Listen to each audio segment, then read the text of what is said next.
Draga Ljočić je rođena u Šapcu 1855. godine, znači ove godine obeležavamo 170 godina od Drage Ljočić.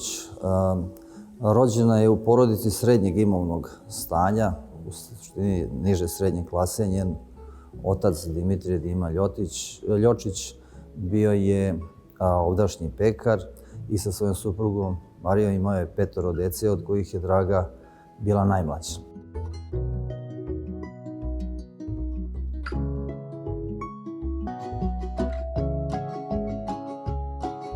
Završila je osnovnu školu u Šapcu, ali poslije toga je otišla za Beograd gdje je završila gimnaziju i uz podršku porodice, dela države, ali i šabačkog trgovca Jevrema Panića, koji je također jednu malu stipendiju odvojio. Ona odlazi u Cirih na studije. Ta pomoć šabačkih trgovaca ne treba da nas čudi, pošto je ovdje postojao fond siromašnih učenika, ali i dobrih učenika za koje su šabački trgovci odvajali određena sredstva kako bi im pomogli da studiraju u inostranstvu. Draga Ljočić je prva žena Srpkinja koja je upisala medicinski fakultet, studirala je u Cirihu. Kada je počeo Srpsko-turski rat 1877-78, ona će u tom periodu napustiti studije, doći će u Srbiju i bit će deo Srpskog vojnog saniteta. Tom prilikom će dobiti i čin potporučnika.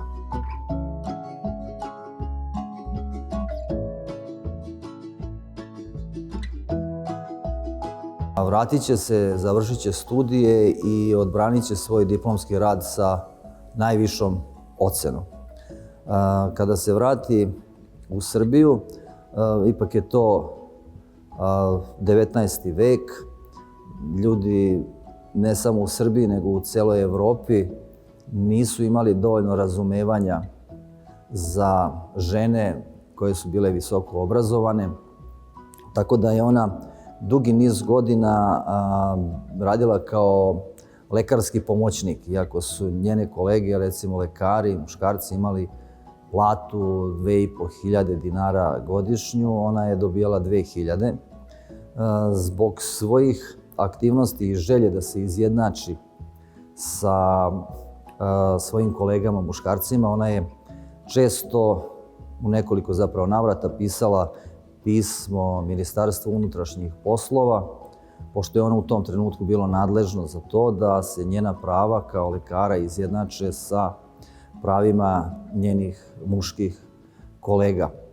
Posle jednog takvog dopisa ona je dobila otkaz i pri ruci joj se u jednom trenutku našla kraljica Natalija, koja je stala u njenu zaštitu, pošto se znalo da je kraljica Natalija sklona obrazovanju mladih žena, zaštitu ženskih prava, onda je ona u Dragi Ljočić vidjela nekog iza koga treba da se stane. Ona je imala jedno vrijeme privatnu praksu, opet za vrijeme Srpsko-bugarskog rata 1885. godine ponovo će biti u vojnom sanitetu i jednom prilikom kada je slala taj svoj dopis nakon 1885. godine, ponovo tražit će se ta prava izjednače. Jedan od argumenata onih koji su bili u komisiji i trebali da odluče o njenoj daljoj profesionalnoj sudbini je rekao da eto ona kao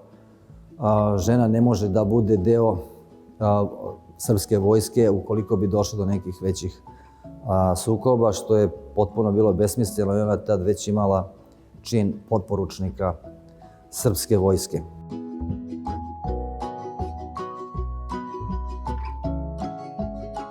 Vrlo je bila zainteresovana za socijalnu pravdu, trudeći se da pomogne siromašnima, zajedno sa drugim vrlo važnim šapčanim lekarom u tom periodu i piscem Lazom Lazarevićem, koji je bio lekar na dvoru kralja Milana.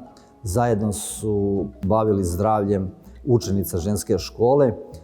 Sa jedne strane, a sa druge strane Draga Ljočić je pokretala razna ženska udruženja koje se bavila decom bez roditelja, ali i takođe se trudila da na neki način smanji smrt novorođene dece i u skladu sa tim održala je brojna predavanja u Beogradu. Ta njena predavanja, iako je ona bila vrlo stručna u toj oblasti, retko kad je koristila neke strane termine, uvijek se trudila da to svede na jedan prihvatljiv jezik ljudi koji nisu bili iste struke niti dovoljno obrazovani da bi mogli taj jedan akademski jezik i da razumeju i da shvate. Zbog toga se Draga Ljočić trudila da njima objasni jednim prostim narodnim jezikom i to je polazilo za rukom, bila je izuzetno voljena.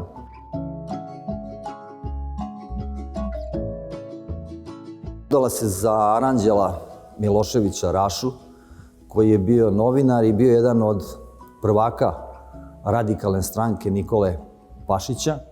3 godine je, kada su se uzeli, dobili su decu i 3 godine je on proveo na robiji. Za to vreme Draga je vodila računa i o deci i o porodici.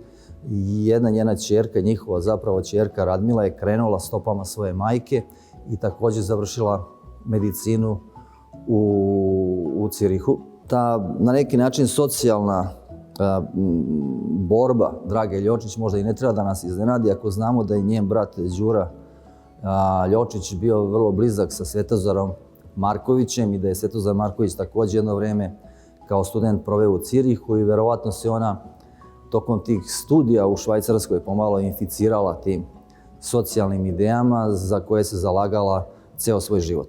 U stalnoj postavci Narodnog muzeja u Šapcu na 2 mjesta smo aplicirali priču o Dragi Ljočić. Na jednom smo stavili da je ona prva žena lekar u Srbiji i 4. žena lekar u Evropi, žena koja je završila medicinu. Na drugom mjestu gdje je priča o medicini, tu se također nalazi njena fotografija i kada naši posetioci prolaze kroz stalnu postavku, mi ih prosto upoznajemo sa životom i radom Drage Ljočić. Sa druge strane, naš dom zdravlja je pre nekoliko godina poneo ime Drage Ljočić.